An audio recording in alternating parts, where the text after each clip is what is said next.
mana? Begitu sampai di gereja, lapin air mata itu cepat, so dekat gereja. Coba ngapin muka itu, so begitu, cepat lap, jangan semua dapat tahu pendeta lagi. Bener enggak? Lalu kita masuk ke gereja, lap ketemu orang, shalom, shalom, apa kabar? Luar biasa. Malaikat dan setan yang lihat kamu nyanyi, buka dulu topengmu, biar kulihat wajahmu. Saudara, apa yang kita lakukan? Siapa yang sedang kita senangkan? Manusia atau Tuhan yang sedang kita senangkan? Mari kita berusaha mencari perkenanan Tuhan hari-hari ini. Siapapun kita, termasuk pendeta, saya juga. Ya, saya kalau mau khotbah, saudara, saya lagi jengkel nih sama suami. Pendeta bisa nggak jengkel? Jemaat bisa jengkel nggak? Pendeta bisa jengkel nggak? Jemaat bisa berantem nggak? Pendeta bisa berantem nggak? Semangat sekali. Bisa, kita sama-sama manusia. Tapi bagaimana kita berespon? Kadang saya udah mau pelayanan, ada sedikit jengkel sama suami. Ya saya kadang marah, kamu tuh kok gitu sih, gini-gini. Ya udah, aku mau pelayanan. Saya mau khotbah, saudara. Saya ingat tadi tuh saya jengkel sama suami. Saya WA dia, aku minta maaf ya, tadi aku jengkel sama kamu, tapi aku mau khotbah. Ampuni saya ya, supaya saya ini berkenan sama Tuhan. Karena mencari perkenanan Tuhan itu segala-galanya di hidup kita. Untuk apa saya munafik khotbah di sini? Padahal saya sama suami nggak bicara 3 hari 3 malam. Ada di sini nggak suami istri yang kalau bakal lain 3 hari 3 malam tidak bicara? Angkat tangan. Ya, engkau bukan anak Tuhan, kau anak syaitan. Ya, kalau kita anak Tuhan, kita berusaha menguasai diri. Ya, walaupun semarah-marahnya kita tetap ngomong. Kenapa? Karena kita tahu amarah itu mengerjakan sesuatu yang tidak berkenan di hadapan Allah. Saya mulai berubah, saudara. Berubah. Sampai detik ini pun saya masih tetap mau berubah. Karena itu yang Tuhan mau dari hidup kita. Mari kita bertobat. Mari kita sungguh-sungguh datang sama Tuhan, menguasai diri dalam segala hal. Tidak main-main. Kalau kita mau lihat kebangunan rohani terjadi, maka kita harus mencari Tuhan. Kemarin 2 hari itu kesembuhan KKR, kesembuhan ilahi. Ada begitu banyak orang Kristen yang datang mencari Tuhan karena pengen disembuhkan. Saya banyak terima WA, ibu mau nggak nanti doakan saya biar sembuh. Ibu mau nggak doakan saya biar sembuh? Bapak Ibu, yang menyembuhkan kita itu adalah firman Tuhan. Saya kemarin terima kesaksian. Saya bacakan di mesbah doa saya. Berapa banyak yang ikut mesbah doa di Debbie Basir TV? Angkat tangan. Bilang, tepuk tangan buat Tuhan Yesus. Banyak sekali nih jemaat mesbah doa. Bapak Ibu, ada ibu-ibu yang bersaksi. Dia bilang gini, Bu Debbie, saya ini tadinya 20 tahun saya terikat dengan obat tidur. Saya nggak bisa tidur, tiap malam harus minum obat tidur. Ketika saya akhirnya terus minum obat tidur, lama-lama sudah tidak ngefek. Lalu saya tetap nggak bisa tidur, sudah minum obat tidur. Saya datang ke psikiater, dia bilang, ibu berarti dosisnya harus ditambah. Dia stres, makin stres karena dosis ditambah. Dia pulang, lalu dia mulai cari firman. Tiba-tiba di YouTube dia temukan mesbah doa. Dari situ dia mulai ikut setiap malam mesbah doa, pagi mesbah syukur, lalu dia nonton semua khotbah-khotbah saya. Dia bilang, Bu, setiap firman Tuhan yang ibu sampaikan mulai mengubahkan cara pikir saya. Perlahan firman itu masuk dan mulai mengubahkan hidup saya. Saya ini dulunya orangnya penakut, khawatiran, sedikit-sedikit khawatir, sedikit-sedikit takut. Tapi ketika saya mulai mendengarkan firman Tuhan itu, Yesus berkata, di mana ada kebenaran, di situ ada kemerdekaan. Amin, saudara. Lalu dia mulai dengan firman itu, mulai dia dimerdekakan. Dia nggak takutan lagi, dia nggak khawatiran lagi. Dia mulai belajar memperkatakan firman Tuhan. Apa yang terjadi? Dia kirim kesaksian kepada saya mau berterima kasih, Bu, yang pertama kepada Tuhan Yesus. Yang kedua, terima kasih buat setiap firman yang Ibu sampaikan, mengubah hidup saya. Dan saat ini saya bisa tidur tanpa menggunakan obat tidur. Setiap malam saya disembuhkan Tuhan karena ada firman Tuhan. Waktu kita mendengar firman, maka semua penyakit fisik itu bisa disembuhkan. Tapi ketika engkau cuma cari kesembuhan fisik, engkau tidak pernah membuka hatimu bagi firman Tuhan, maka ya mungkin sesaat engkau sembuh. Jangan kaget, bulan depan sakitmu tambah parah. Kesembuhan batinia itu kita perlukan. Seorang ibu mengirim kesaksian kepada saya, Bu Debbie, saya ini dari kecil itu suntik saraf. Karena saraf saya lemah, jadi setiap sebulan sekali saya itu harus suntik saraf. Dari saya masih kecil sampai akhirnya pandemi, rumah sakit tutup, banyak orang sakit COVID. Saya bingung, saya mau ke rumah sakit, dokter nggak terima karena dokter bilang kami nggak terima sementara, jadi ibu nggak usah suntik dulu. Dia bilang kalau saya punya saraf itu bunda disuntik, saya mulai cemas, saya mulai lemes rasanya. Tapi di tengah pandemi dia temukan khotbah saya, dia mulai ikut mesbah doa. Saya mulai ikut, Bu. Setiap kali saya rasa saraf itu mau kumat, saya cepet-cepet nonton khotbah ibu, saya ikut puji-pujian, saya nyanyi. Apa yang terjadi, saudara? Ketika pandemi itu lewat 1 tahun lebih, dia telepon saya, Bu, saya disembuhkan Tuhan. 1 tahun selama pandemi saya tidak pernah suntik, dan obat saya itu hanya firman Tuhan, pujian, penyembahan. Dan dia bilang, saya mau menabur kepada ibu uang yang harusnya saya pakai suntik selama 1 tahun. Saya mau memberkati pelayanan ibu. Saya boleh minta nggak nomor rekening? Saya kasih. Berapa saudara setahun? 200 juta. Bagi Tuhan tidak ada perkara yang mustahil. Kesembuhan ilahi terjadi waktu engkau diisi oleh firman Tuhan, dan firman Tuhan itu mengendalikan hidup kita. Dan di situ bisa terjadi kesembuhan. Bukan cuma kau, seisi rumahmu.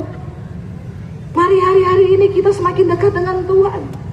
Saya pengen kita lihat satu ayat yang terakhir, saya harus sampaikan ini.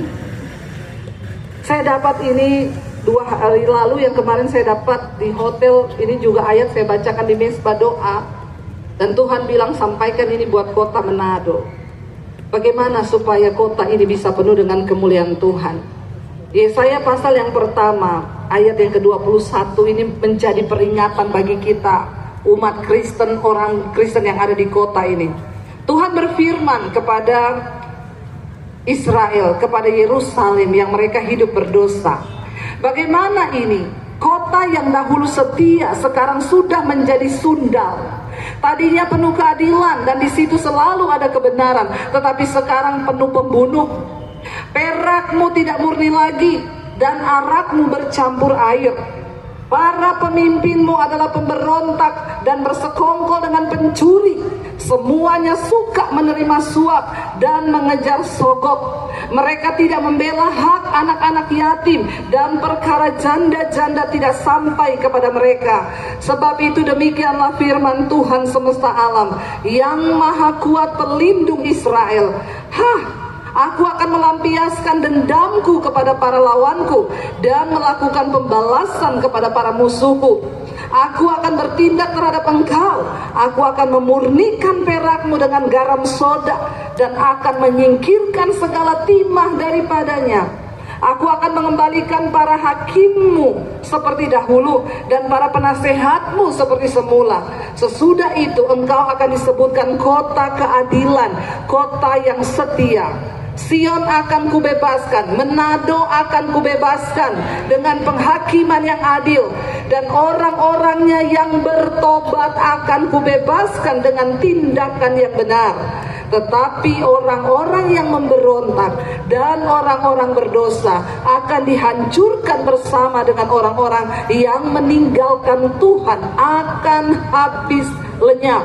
Sungguh kamu akan mendapat malu karena pohon-pohon keramat yang kamu inginkan, dan kamu akan tersipu-sipu karena taman-taman dewa yang kamu pilih.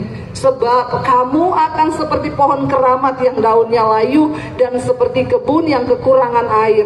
Maka yang kuat menjadi seolah-olah kapas, ya, dan pekerjaannya menjadi seolah-olah bunga api. Keduanya menimbulkan api dan tidak ada yang dapat memadamkannya. Bapak Ibu, bagaimana kota ini menjadi kota kesayangan Tuhan? Maka harus dimurnikan. Dari kita dulu, yuk anak-anak Tuhan yang ada di kota ini. Mari kita mau berkata, Tuhan murnikan hidup kami, Tuhan murnikan iman kami. Setelah itu kita berdoa bagi para pemimpin kita di kota ini, supaya lahir anak-anak Tuhan yang hidupnya benar. Kita berdoa bagi para hamba-hamba Tuhan, supaya hamba-hamba Tuhan juga hidup benar di hadapan Tuhan di kota kita. Kalau itu terjadi, saudara, Tuhan berkata, aku akan memulihkan kota ini, aku akan memurnikan kota ini, dan Tuhan akan menyelamatkan orang-orang benar yang bertobat. Tidak ada cara lain untuk mempersiapkan diri selain kita bertobat. Kalau ada kepahitan, buang segala kepahitan, buang semua amarah. Tidak ada lagi perpecahan, dimulai dari keluarga sampai ke gereja. Tidak ada perpecahan gereja satu dengan yang lain. Kita berdoa, tidak usah saling gontok-gontokan. Oh, saya ini yang lebih benar GPDI, oh saya ini GBI lebih benar, oh saya ini Gemim yang lebih benar. Nanti kalau Tuhan Yesus datang, dia nggak ngomong gini, yang GPDI sebelah kanan, yang Gemim di tengah, yang GBI sebelah sini, yang ini tidak ada, saudara. Waktu Tuhan Yesus datang, dia tidak cari denominasi gereja. Waktu Tuhan Yesus datang, dia berkata, marilah padaku, hai kamu yang melakukan kehendakku. Tuhan cuma cari orang yang melakukan firman Tuhan.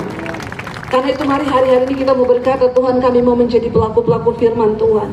Kami mau lepaskan segala dosa, amarah, kepahitan, rokok, minuman keras, kemabukan, persinahan. Di Manado ada yang berselingkuh enggak? Ada perselingkuhan di Manado? Banyak. Ya, itu yang tadi katakan, kotaku ini sudah menjadi kota sundal. Mari kita bertobat, saudara. Tidak main-main, dosa itu mendatangkan hukuman loh. Waktu kita berbuat dosa, murka Tuhan turun loh. Karena itu kita berdoa biar Manado ini dibersihkan oleh Tuhan. Biar Manado ini ada hujan pertobatan yang terjadi, kesembuhan ilahi, batin yang disembuhkan, jiwa yang dipulihkan, sehingga semua bangkit pasukan anak-anak Tuhan, prajurit Kristus yang siap untuk menjadi penuai-penuai di akhir zaman. Amin. Sehingga Manado dituai bagi kemuliaan Tuhan, Manado dituai bagi kemuliaan Allah. Saya pengen malam hari ini, saudara, kita sama-sama akan berdoa di hadapan Tuhan. Kita semua menangis di hadapan Tuhan. Kita lihat di tengah zaman sekarang ini, keadaan semakin tidak menentu, tidak main-main, saudara. Kita nggak tahu kapan Tuhan datang. Mungkin nanti malam, mungkin besok, mungkin lusa, nggak ada yang tahu. Dan kita tidak perlu tahu bagian kita. Mari kita terus berjaga dalam iman. Mari kita terus berjaga dalam pertobatan, supaya keluarga kita diselamatkan, supaya kota kita diselamatkan, bangsa kita diselamatkan. Amin, saudara. Ya, dan itu menjadi kerinduan kita bersama. Jangan sakiti hati Tuhan. Mari kita sungguh-sungguh menghormati Tuhan. Kenapa kita nggak melakukan dosa? Kenapa saya nggak mau bersinah? Kenapa saya nggak mau selingkuh? Karena saya tidak mau menyakiti hati Tuhan. Kita berdoa supaya mulai dari para pemimpin kita, gereja Tuhan dimurnikan, semua berdiri dalam pertobatan. Jangan sampai Tuhan berkata, ibadah-ibadahmu menjadi kekejian di mataku. Ternyata ada ibadah yang menjadi kekejian. Ketika orang Kristen datang beribadah, tapi tidak dengan hati yang mengasihi Tuhan. Mereka hanya sekedar datang, hanya formalitas, tapi hidup jauh dari Tuhan. Tidak peduli dengan Tuhan, enggak peduli menyakiti hati Tuhan. Mereka terus hidup melakukan dosa. Kita berdoa bersama-sama supaya malam ini setidaknya setiap kita yang ada di tempat ini malam hari ini, dimulai dari hidup kita. Kita mau bilang, Tuhan, kami mau persembahkan hidup kami bagi Tuhan. Saya undang para imam musik maju ke depan. Biar malam ini kita mau datang di hadapan Tuhan, saudara. Kita mau berdoa bagi kita dan kita mau berdoa bagi kota kita. Kita mau berdiri bagi kota kita malam ini, supaya terjadi kesatuan di kota ini, supaya terjadi kesatuan dalam rumah tangga kita, tidak ada perpecahan. Tapi kita sama-sama mau bergandengan tangan.